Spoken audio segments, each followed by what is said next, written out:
Hey everybody, welcome back to the shop. Now let me ask you a question. If I were to ask you what you think the most important tool in my entire laser shop is, what do you think it would be? Is it my fiber laser, or one of my UV lasers, or one of my CO2 lasers? If you named one of those machines, I wouldn't blame you, but you're wrong. This is the most important tool in my shop.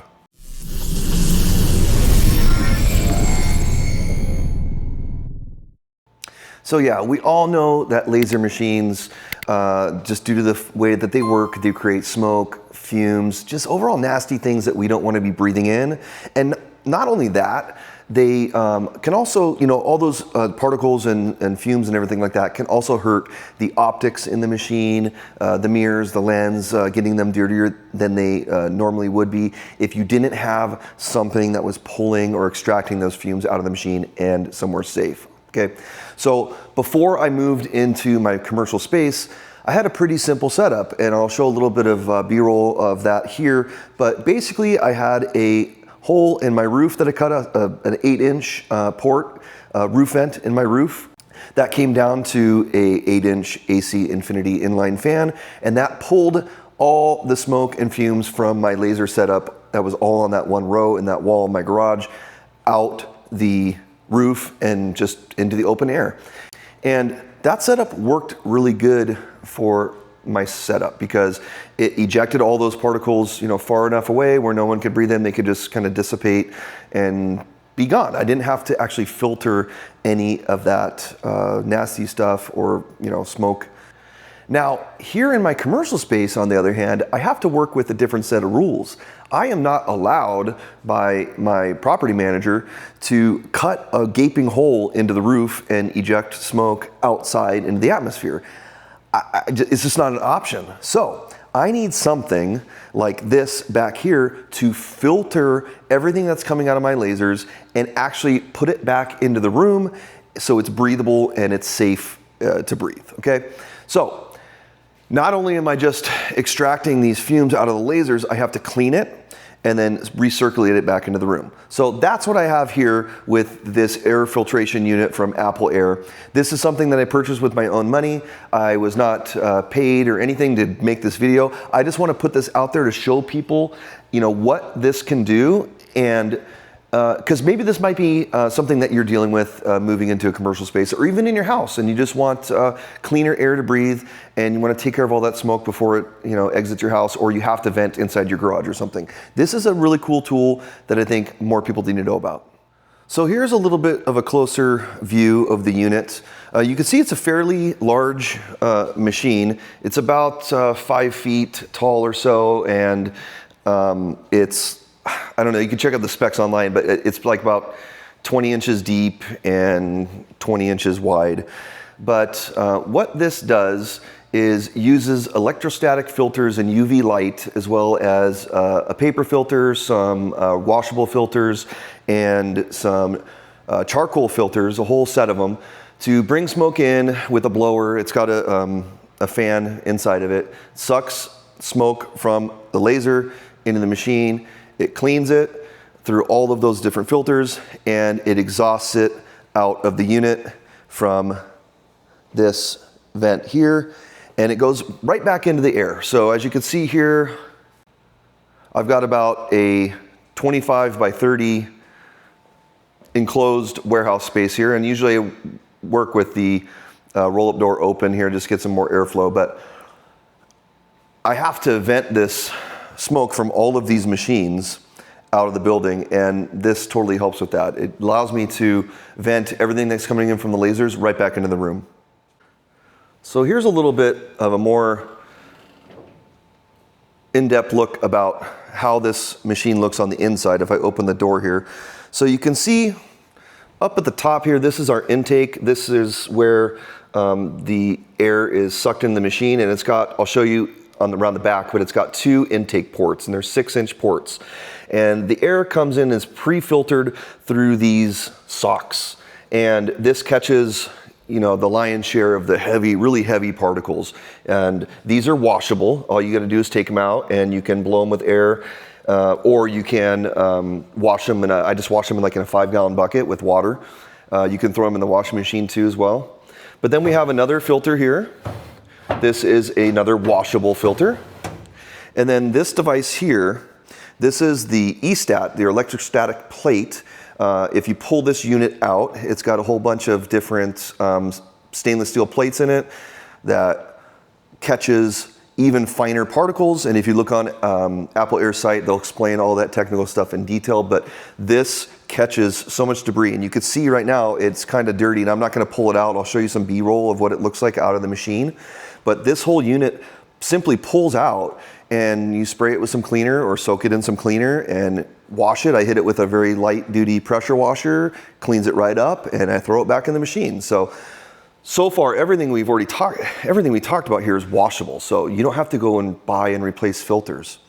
Down here, we have a whole line of charcoal canister filters, and these have a service life to them, but they can be refilled with charcoal, so those are serviceable as well. And then down here, we have another washable particulate filter. And then down below here, in this cabinet here, this is where the blower motor is that actually provides all the suction. And if I bring you around to the side, it's a little hard to see down here, but in that door with the red sticker there, that is where the HEPA filter is, and there's also another charcoal canister filter in there as well, a cartridge filter that is replaceable.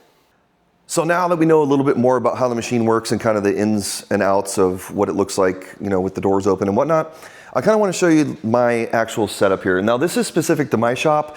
So if you're trying to build something similar, you can definitely play off of some of these ideas, but your particular space is going to dictate what you do. But my whole overall goal with this was to create 2 different zones for my lasers. Now I put all my lasers on one wall, that way I can do this kind of run here.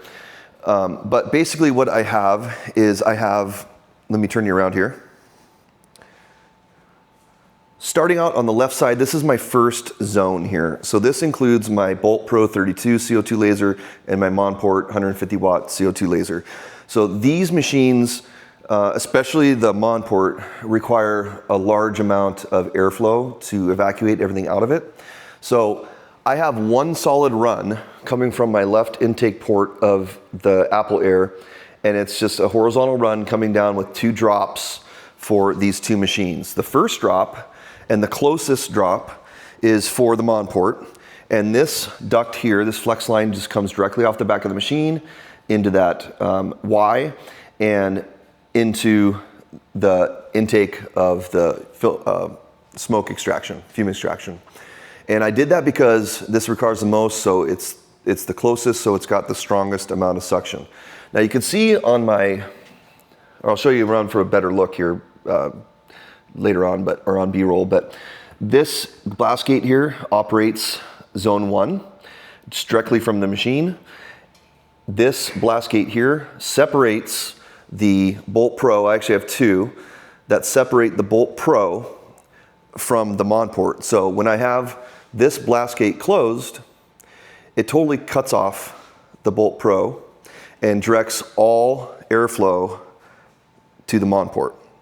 Because sometimes if I'm doing a heavy amount of cutting, I really need all of that section to go into this machine to make sure everything's extracted. Now, over here on the right side, we have zone 2.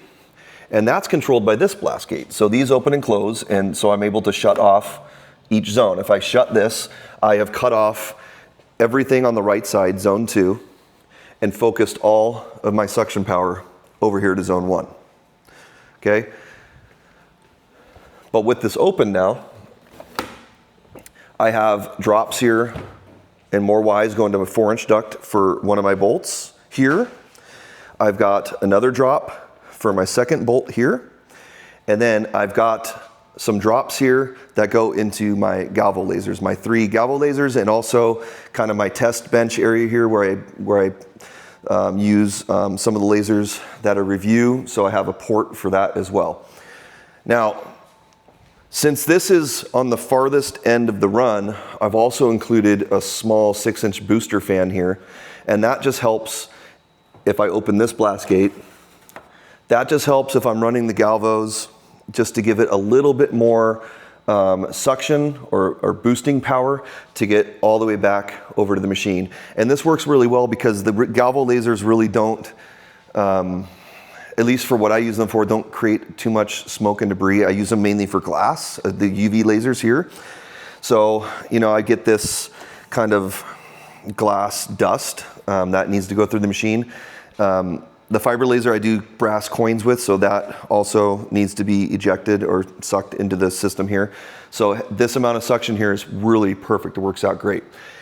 And again, if I want to just close this off with this blast gate, I've isolated all the galvo lasers out of the system, and now I'm just extracting from my bolt number 1 and bolt number 2. So setting up the system in this way has really helped me maximize the effectiveness or the suction, you know, the effectiveness of the suction power of the unit. And I'm able to run all of these lasers off of one unit here, which has really been helpful. I mean, I can open up all the blast gates and run everything at the same time and still get I still get proper ventilation, proper fume extraction from this unit. So it really does a heavy lift. I mean, it does great. But if I really need that like extra, you know, something from extraction wise, that's when I can isolate certain systems and just focus on one thing. One example for that would be sometimes I cut foam for packaging for like, I sell wine boxes or gift boxes, and I do foam inserts for the wine glasses and the wine bottle. So I have some raw foam sheets that I cut and I make those out of. That stuff stinks really bad, and it just needs to be like 100% filtered and gone through the system and clean so it comes back out of the environment clean. So I focus my Monport only on cutting that. I shut every other blast gate and I can't smell it at all. It works awesome. And another really important part of this setup, I'll show you over here. Anytime you're laser engraving, whether it's at your house or a commercial space like this, it's really important to have a dedicated monitor for your air quality. So this is one that I keep here, and I can unplug this and move it throughout the shop if I'm curious about what the specific level is in a specific area. But keeping a close eye on that is definitely important. That actually beeps when it gets to a certain level, when it starts becoming hazardous, or you know, starts getting out of that good clean zone and into a little bit of the danger zone. It alerts me so I know, hey, something's wrong. Like maybe I didn't open a blast gate, or like maybe I forgot to turn the extractor on, because sometimes I've done that too.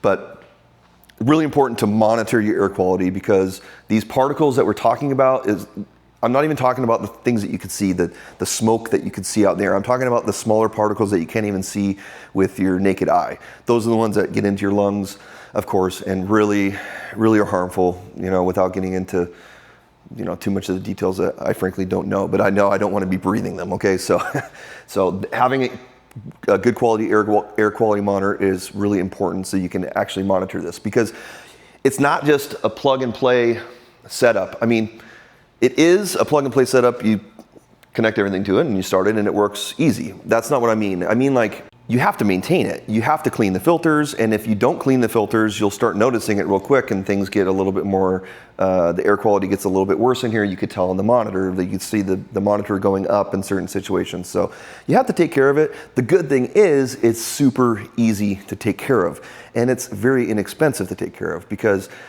the reason I went with this over some of the other models that are out there is because the other models require just a bank of paper filters, and they work really good, but the filters get clogged up very fast, especially if you're cutting a lot of MDF like I do here, tons of MDF. So the particles of that are very fine. It creates this just like brown dust, and you know, it can clog up those paper filters really fast. So you're spending a lot of money replacing those all the time. With this, I simply wash it out, and there's one HEPA filter in it that I need to replace. It's about $100 or about $90 to replace that. And I've had this unit for about 3 months or so. Let's see, since March of 2026, 4 months. And I have not replaced it yet. I have one that I bought extra, but I still haven't replaced it. So I anticipate maybe using 2 or 3 HEPA filters every year. So $200, $300 a year to run this air filter. That is a huge cost difference versus some of the other ones out there where you're replacing 6, 7, 8 paper filters, 2-inch, 3-inch paper filters, carbon filters, stuff like that. So that's the main reason why I went with this machine, and it really didn't disappoint. So I guess my point is in making this video is, think about some of these other support units or support machines that help us do what we need to do with the big dog machines, the lasers, right? Because if you're in a situation like me, you simply couldn't operate the business that I run out of this particular space without having something like this, without dealing with the fumes. I could not just run a tube or a duct outside of my roll-up door and just spew all of this smoke outside. Not for very long anyway. I get in big trouble for doing that. So this is the most important machine that I have in my shop, and why I'm considering buying another one, because if this goes down, or maybe if I add more units in the future, I want to make sure that I'm not dead in the water, you know what I mean? So that's actually one of my latest, or one of my newest purchases coming up, is to get another one of these units, and maybe I'll use one for zone 1 and then a separate one for zone 2, or maybe I'll just have it as a backup. I don't know what I'm gonna do yet, but I do know that since it's that important, I definitely need to budget for getting another one as well. So again, this is not sponsored. I bought this with my own money. I just wanna put this out there to help you think about this if you're not thinking about it, or if you are thinking about it, now you know a little bit more about this machine and actually what it looks like, how it is run in my shop as an example, just in case you're thinking about getting one yourself. So don't make fume extraction or smoke extraction, ventilation, an afterthought. Think of this, if you're planning a business, think of this as just like you would think of any other laser machine that you own. This is an important tool for any shop and needs to be thought about a little bit earlier than I thought about it. It wasn't something that is glamorous or something that I thought about that much prior to about maybe like 6 months or a year ago. So it is important, and it's something to consider. So hey, if you like this video, check out my other videos. I've got tons of review videos, tons of project videos on lasers, CNCs, UV printing, all that stuff. If you haven't checked out the channel, make sure you like this video and subscribe to the video so it helps push this stuff out to other people that maybe haven't seen my channel. And I really appreciate it. If you have any other questions about my setup, you want to see something different, you need to know something different, anything like that, please leave a comment or shoot me an email. Let me know. I'd be happy to help you out. All right, thanks. I'll see you later.